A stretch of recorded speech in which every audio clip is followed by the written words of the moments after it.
Can I ask you about orgies? Yeah. So how many people are at an orgy? What's like a standard? We're having a Sunday picnic and it's an orgy. What's like a number of people at an orgy? Oh, it depends. I've only recently started hosting orgies, but I have been to a lot of orgies. And I would say like the median is maybe 15 people. I like how you say median versus mean. Okay. Median is 15 people. What's the gender distribution usually? Usually about even. It's like ideal if you can get more women than men in most of them. I've recently been hosting free use orgies or orgies where consent is assumed by default when you enter.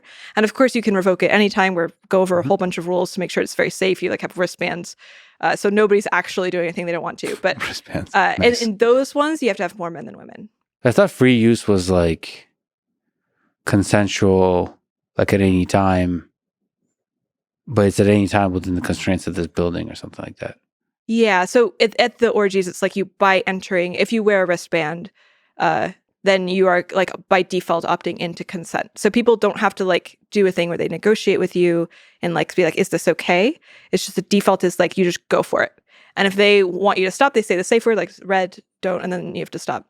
And we do like exercise in the beginning of people saying red to make sure that everybody knows exactly what the rules are. What's your favorite safe word? Red. Red. When I first started doing like weird kinky shit, I was like, oh, let's make a safe word. And we picked the word foliage. I was like, that's goofy, right? But then there eventually came a time where I did actually, in fact, want to say the safe word and I couldn't. I was like in agony. I was like crying. I'm like, I can't make myself say this stupid word right now. Foliage. So after that, I was like, red. Doesn't matter. I don't care. It's not funny. We're just going with very simple red. Very practical. How does an orgy compare sexually to like a one-on-one sexual experience? Like what, is it same ballpark or is it fundamentally different?